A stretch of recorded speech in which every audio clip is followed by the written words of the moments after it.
Hi, folks, and welcome. This is Justin Mitchell, joined by co-host Steve Maxwell, CEO of Highland Ag Solutions. And Steve, we've got a great program lined up today. Special guest in studio. You and I have been looking forward to doing this podcast, and you've known this gentleman for a few years now. Yes, we have. We met several years ago. We got a great man joining us. He's near and dear to hearts of residents of Polk County, really to folks all around the United States. And joining us live in studio is Polk County Sheriff Grady Judd. Sheriff, welcome to the show. Thanks for joining us today. Justin, it's my honor to be with you and Steve and talk about whatever's on your mind. All right. Well, Steve, I'll let you kick it off. You actually met Grady, 8-9 years ago? Yeah, it was an interesting meeting. We were involved with the political side here locally, and we were actually going to talk to the sheriff about possibly running for another office. And I'll never forget the day he said, no, absolutely not. I'm doing exactly what I'm supposed to be doing. And so I thought, Sheriff, we could come in and we could start by telling us your story. You're obviously, I call you America's sheriff because you have such a following and people respect you and how you manage your agency. And but could you just give us a rundown? When did the first thought come into your mind of you're going to be a sheriff? Well, I really think it's just God's will, because I can never remember a time in my life that I didn't want to be the sheriff and be in law enforcement. I mean, from the time I was a little bitty guy. In fact, I can go back and show you some old 8mm movies that my mother shot where she bought me a little policeman's uniform, and there was this punching bag that was the bad guy, and I was all dressed up in my little uniform punching on the bad guy. And I think I've mellowed out a little bit, maybe not much, but so from the time I was a child, and I grew up on Cumbie Road, which was kind of a working class neighborhood, and I can remember all the kids laughing and saying, they're never going to let one of these Cumbie critters be the sheriff of Polk County. And I used to tell everybody, you just wait and see. One day I'm going to be the sheriff. And through a lot of hard work and from a lot of men and women at the sheriff's office who supported me, when my boss resigned, I worked for 5 different sheriffs because I started there when I was simply 18 years of age. Yeah, you were the youngest, right, ever? Sure. Yeah. I was 18 when I went to work there in the radio room. And then, but this was back in the Vietnam era when they said, hey, they can go to Vietnam and fight a war, but they can't come back and sit in a pub and drink a beer and watch a football game. So they changed the legal age from 21 down to 18, and it allowed us to be in law enforcement at 19. So I was the first deputy sheriff in the history of Polk County under the age of 21. And I've got an interesting story about that. As you can imagine, back in the day, this was a rural, tiny sheriff's office. So the agency didn't pay for your firearm or your ammunition. You had to pay for that on your own, and you had to bring it to the job. They told you the kind of gun, and you bought it, and that was the way that was. Well, there was a problem. I was 19, and I could be a law enforcement officer in the state of Florida, but the federal firearms law said you had to be 21 to buy a gun. So would you bring your cap guns from your mom's uniform, or what? Well, how'd you deal with that? I had to have my dad go to the store and buy my gun and my ammunition so I could be a deputy sheriff. So that dates me some. So I started at 19 as a deputy, and in fact, it was 1972 when I started with the sheriff's office in February 74 when I was a deputy. But in 72, I graduated from high school, started community college the next week. In July, Sheriff Monroe Brannon hired me. And in September, my first wife married me. Well, she's still my wife, but she was my first one. And then in February of 74, before I turned 20, I was the youngest deputy in the history of the sheriff's office. Then I moved through the ranks, finished my college education, nights and weekends, due to a wonderful wife, because she pushed me hard and she helped me through math, or I'd still be stuck down in my first year of college someplace. And as time went on, I was a corporal, a sergeant, a lieutenant, a captain, a major, and then the colonel over operations for 5 years, and the colonel over administration for 5 years. And then Sheriff Crow retired, and I ran and was elected. And I'm grateful for the people of Polk County. I got 65% of the vote against 2 opponents, and that's how hard my campaign team worked. I give them all the credit. And then I've been elected ever since with write-in opponents, which is tantamount to no opposition. And then this last June, I qualified and no one ran against me, so I have 4 more years. Well, that's a testament within itself that you don't have any competition, because you've done a great job. One of the things that we do here at Highland, we're involved in the ag community nationwide, and I know you have an ag division here in Polk County. We're a heavily agricultural county, especially the southern part of the county. But we want to ask you a couple of questions about your ag division. Sure. What are the biggest issues you're having there? How do you deal with those issues? How big is your force? And if you could just talk to us briefly about that, we'd love to hear about your ag division here in Polk County. Sure. Well, Polk County, first, if you're from other parts of the country, is unique. This county is 2,000 square miles. We have almost 700,000 people in the county.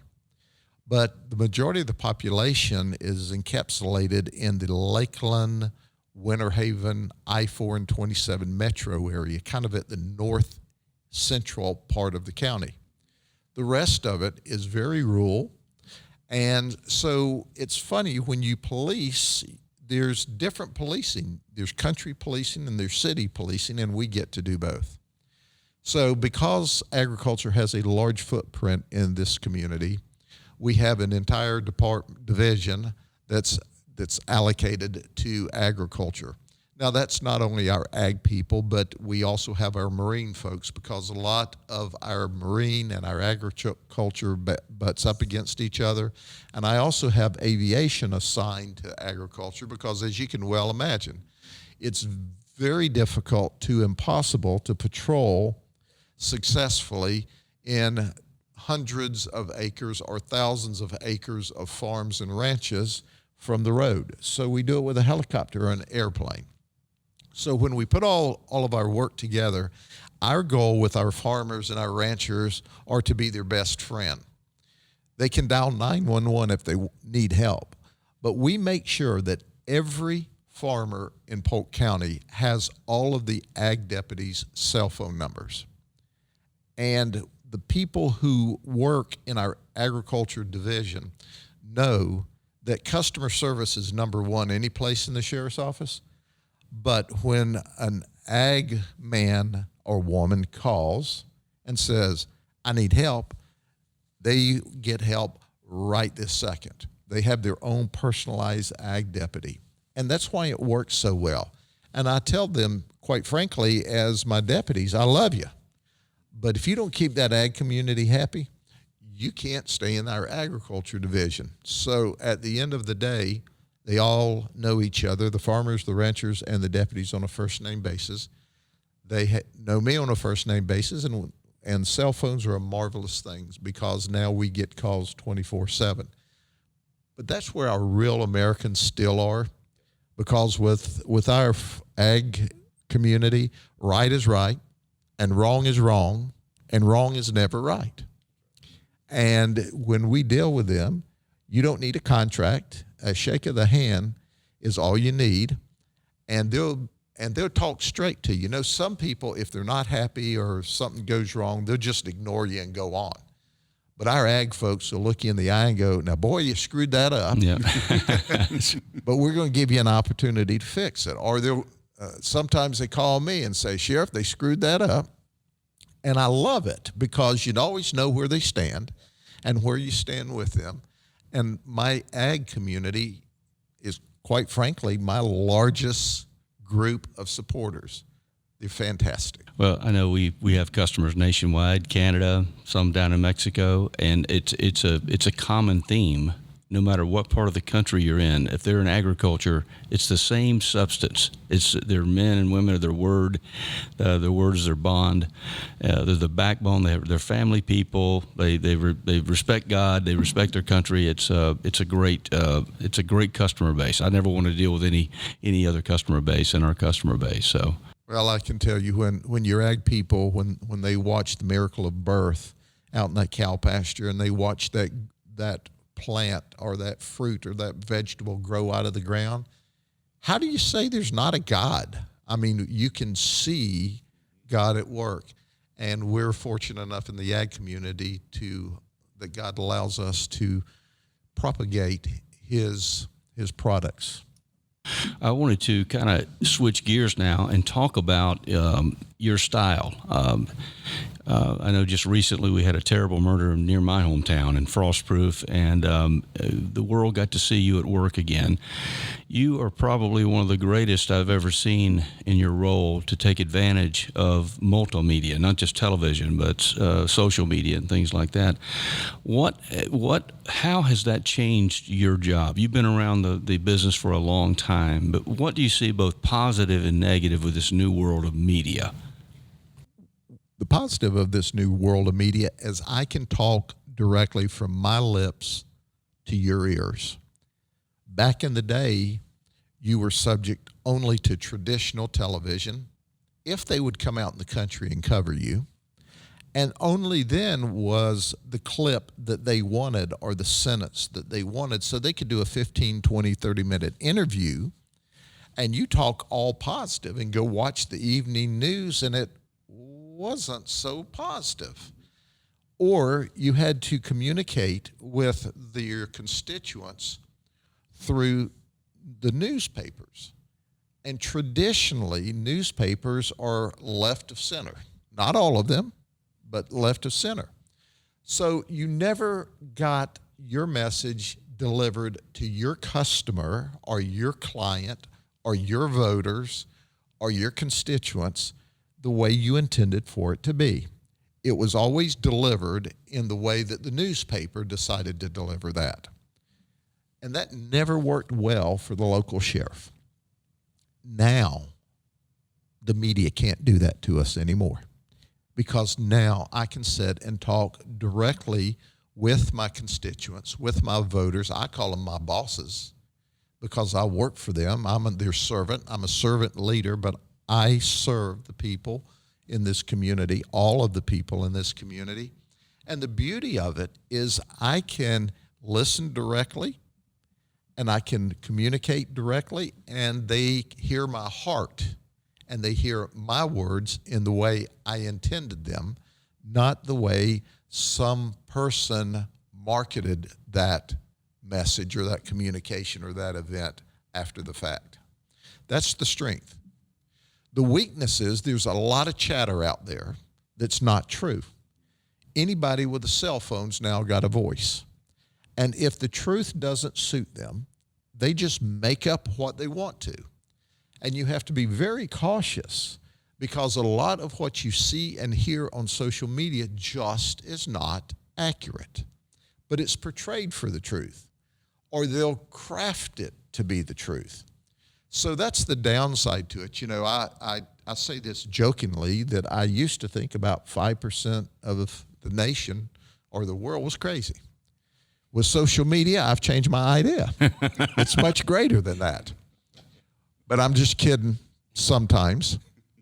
But the reality is, if you ask me on a scale, is it tilted good or tilted bad? I would tell you it's tilted good, because I see the positive.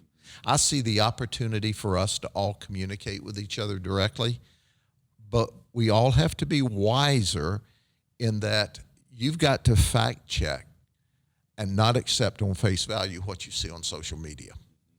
And I think along those lines, Grady, that platform has been great for you to get the message out, not only to your voters, your bosses here in Polk County, but to the entire country. And folks know you as America's Sheriff. Why do you think you have such a loyal following along those lines? And you've been able to successfully maneuver and use multimedia in your favor for that. Well, I'm blessed in that I have overwhelming support of the people in my county, but across the state and the nation. And I think that is because I speak directly to the folks. I don't try to be politically correct. I talk from my heart. I communicate from what best information I have at that point in time. And that's the difference. Most politicians are so worried about offending someone that they offend everyone.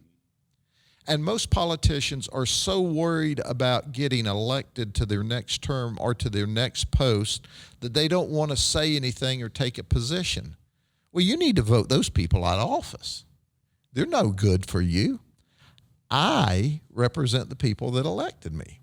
And they hired me to do a job. And I determined my very first term that I was going to do the job that the people asked me to do when they hired me. And that I was not going to worry about being politically popular or politically correct, but I was just going to speak from my heart and speak honestly and straightforward. Some people will not like that, but I found the majority of them do. And apparently, I'm a breath of fresh air because they talk to a politician and they go, I talked to him for 30 minutes. I don't know what he said exactly, but he didn't answer the question, and I don't think he's going to help me. Went round and round in circles. Sure. Right. I had a fella tell me one day, walk up to me and say, Sheriff, I really have some respect for you, but I disagree with some of what you say. And I said, yes, sir, I sure understand that because I disagree with some of what I say too. And he looked at me and laughed and said, what are you talking about? I said, I make decisions that I believe are in the best interest of almost 700,000 people. So I create policy, and we do programs, or we go in directions that I personally don't agree with. I wouldn't do it that way if I was doing it for me. But I'm not here every day operating in my best interest. I'm here every day operating in your best interest to keep you safe. And he laughed and patted me on the back and said, boy, that's why I like you. He said, I don't agree with you all the time. And I said, I'm glad you don't, because if we're all thinking alike, then somebody's not thinking. And I think that is what's made the difference in the community. When I first got elected, and I know this is a long answer, and I could talk about this all day long, but we have some very liberal public records laws in the state of Florida. Well, historically, the police and the media have butted heads over that. So when I first got elected, I said, look, folks, my past sheriffs have not wanted to cooperate with the media. Just give them what you have to give them. Keep everything confidential. So the media has to publish, and they publish conflict. So when it got really bad at the sheriff's office, we'd get beat up real bad. I was not in charge of public relations, but then they'd find me wherever I was working in the organization, say, Sheriff, go over there, or Grady, go over there and see if you can calm them down. Well, they'd already made the media mad. They'd already gotten, this thing had gone from, a small campfire into, a California-sized wildfire. And now they wanted me to fix it. So I told my staff when I first got elected, I said, look, we're not fighting with the media anymore. If they want a page, give them a pound. If they want a pound, give them a wheelbarrow load. If they want a wheelbarrow load, give them a truckload of public record. And we're going to go up front, look them in the eye, and tell them what we believe to be the truth at this moment in time. And if it doesn't work, then y'all have your new sheriff in 4 years because he'll throw me out. And if you don't do that, they're going to control the narrative and spin it the way they want to do it. So you don't get the chance to get out in front of it and tell the truth. Exactly. So we started down that path immediately. I mean, that quick, we quit having fights with the media. They didn't fight back. Right. And then when we presented them the data, we also presented our perspective. So at the end of the day, what I've found, when you trust the community, when you trust the common sense of the 700,000 people, yeah, you're going to have fringe people that are out on the edges, but the overwhelming majority of the people go, oh, I get it, and I hear what the sheriff's saying. It has worked out beautifully. And once again, it all depends on why you hold a public office. I hold it because I'm the servant of and work for the community, and I want to keep them safe. And that's what my deputies do, who are simply the very best. And one other question is, how many deputies do you have? Now, I know we're talking to some communities, there may be 2 or 3 or 5 or 10 or 20 deputies in the whole county. I have 1,000. But you know what? It's all about customer service with a sense of urgency that we deliver every day. And when I hire these deputies, if they're not honest, ethical, and moral, and they don't want to stand in the gap, they don't want to stand in front of you and take the bullet so you don't have to, they can't work for us. You know, you bring up a great point. I think the nation right now, you mentioned a breath of fresh air. You know, we're watching things on television unfold, and then all of a sudden you're unfortunately are in the media over a tragic situation, or maybe you've had a sting operation you're talking about, but you're a breath of fresh air. You're a contrast, and I think the audience is beginning to understand why. It comes down to how you see yourself and who the boss really is, and your mission is to serve the community. And tell me, from your perspective, you're watching what's going on. What is happening in law enforcement right now in the leadership roles? Because it looks to me like it's a leadership issue more than anything else that we're dealing with the riots and the breaking of the law, not the peaceful protests, but the other. And can you just give us your thoughts on what's going on and what needs to happen? What is actually happening? Sure, I'll be glad to do that, because I have a lot of thoughts about this. The first thought is simply this. Let's take the event in Minneapolis where George Floyd was on the ground, obviously detained in custody, but the officer had his knee on George Floyd's neck. That was wrong. Wrong, wrong, wrong. At that moment in time in that video clip. Now, there might have been a reason in a tussle early on to have to wrestle him to the ground, to handcuff him. But that man was not resisting, and that's not taught in any police academy, any place in the United States, to have your knee on someone's neck. But that was just the flashpoint. Here's the reality. In Minnesota, there are 440-something law enforcement agencies. And our research told me that of the 440-something law enforcement agencies, not one of them, not one, has a national accreditation. We have this CLIA, and our CLIA is our national accreditation. And what that is, it's a group of policies and best practices that's put together by the common good of law enforcement and experts all across this country that says, here's how you do the job. Now, for the farmers in Minnesota, I'm not saying that you don't have a good police agency, or I'm not saying that a lot of the 400 and something don't do the job appropriately. But if you don't have accreditations, you're not operating under a stated group of best practices that are updated on a yearly basis. The sheriff's office here in Polk County has 10 professional accreditations, 2 of them specific to the policing area. Others are detention accreditations and then support accreditations in finance and that sort of thing. But focus on this for a second. We have more professional accreditations in my one organization than the entire state of Minnesota put together. So and I'm hard on our industry, okay? I believe in our law enforcement officers. The vast majority of these young men and women go to work every day to do what's right. And when you have almost 1 million law enforcement officers who have tens of millions of contacts every day, and some of them are negative, occasionally something's going to go wrong and somebody's going to overreact. But as an industry, Minnesota is at least, by Polk County Sheriff's Office standards, 26 years behind. We've had professional accreditation for 26 years. So now when this horrible event begins, now they're painting every law enforcement agency in this country with a big, wide brush. And that's personally offensive to me, because I know that the overwhelming majority of law enforcement officers, whether they're well-trained or not, are well-intentioned. But there are a few agencies that hire people they shouldn't because they don't have the right background, or they don't send them the right police academies, or they don't have the right follow-up.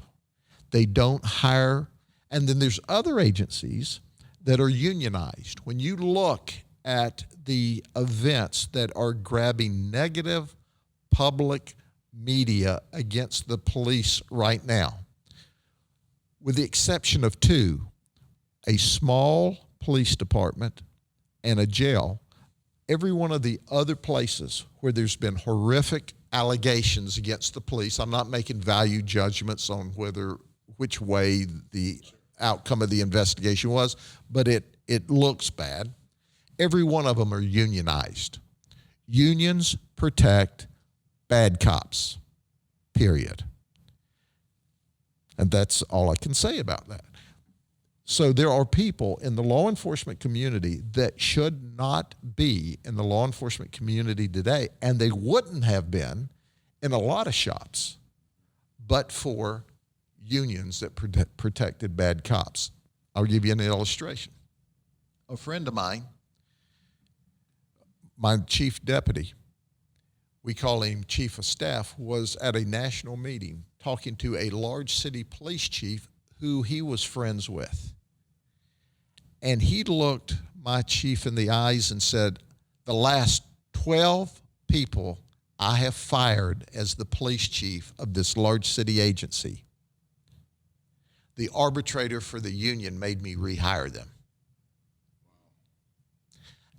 And the last one that's still stuck in my craw, the police officer went into a convenience store, stole stuff, drinks and chips, put it in his vest, zipped it up, and walked out on a video camera. I fired him, and the union arbitrator made me bring him back. Now, I don't want you to think that that's an everyday event, because it's not, but I can tell you the majority of the police chiefs and the sheriffs in the entire nation, no, all of them in the entire nation wouldn't put up with that. But when you've got a system in place that forces that kind of guy back on the payroll, you're asking for trouble. You're asking for trouble. Yeah, you're asking for trouble. So some of this screaming and hollering about police conduct is accurate about a individual cop, but don't paint almost a million of us with that brush. And I found a lot of people do not understand the power, constitutional power of your position as well. And that's pretty much nationwide from what I've studied. Tremendous influence and a tremendous authority a county sheriff does that most people may not understand. But could you allude to that just a little bit? Sure, I'd be glad to. Now, I can tell you that what I'm going to tell you is specific to the state of Florida. But as you said, Steve, the majority of the sheriffs have this same authority throughout the nation, even though it varies from state to state. In the state of Florida, the people elect the chief law enforcement officer, the sheriff. And I'm going to draw a comparison. If you're not elected, then you're appointed by a city manager or by a strong mayor as a chief. And you're not elected. You're not responsible directly to the people. So your elected sheriff is responsible directly to and works for the people. So your sheriff can or has the authority and the latitude not to go along with the crowd. If the mayor says, oh, this is politically correct, or this feels good, or the city commission or the county commission, the sheriff has the individual constitutional authority to say, no, we're not going to do that. That's not in the best interest of the people. Conversely, on the other side of the coin, if the mayor or the city commissioner or whatever communities want something done hard-nosed and beat them over the head and you've got to do this, the sheriff is elected to look out for the best interest of the people. So he or she is to be balanced in the enforcement of law, and you can turn around and tell the person who wants to be overly strong, you can't make me over arrest or overwrite tickets because I don't work for you, I work for the people. In the state of Florida, the Constitution says there has to be a sheriff in every county.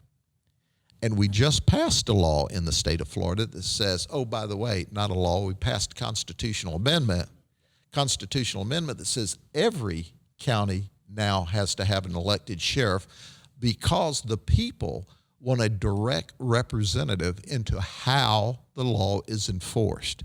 And that's the difference. Many people think, well, the sheriff does the same thing in the county that the police chief does in the city. That's only partially true. Police chiefs provide patrol, investigations, crime scene, and a police function. Sheriffs do that too. But in addition to that, the sheriffs are also in charge of the jails. We're also in charge of the bailiffs, court security, judicial process, all court process. We are officers of the court. We carry out the orders of the court. When a circuit judge says, go forth and arrest and bring him before me, that's exactly what we do. And let me draw a comparison. If a city police officer works a burglary in downtown any city, and he determines that the suspect is, Bob Jones, he can complete an affidavit on Bob Jones, float it to the state attorney, get a warrant. Once the police officer who worked the case in downtown any town gets the warrant, he can pick Bob Jones up and hold him or interview him if he wants to in the completion of his case, but he can't arrest him. Only the sheriff can execute a warrant. Well, that occurs seamlessly because we work hand in glove with our police officers, and they have the lawful authority to detain them for the sheriff. On the other hand, if they don't need to talk to the suspect, they're finished with it.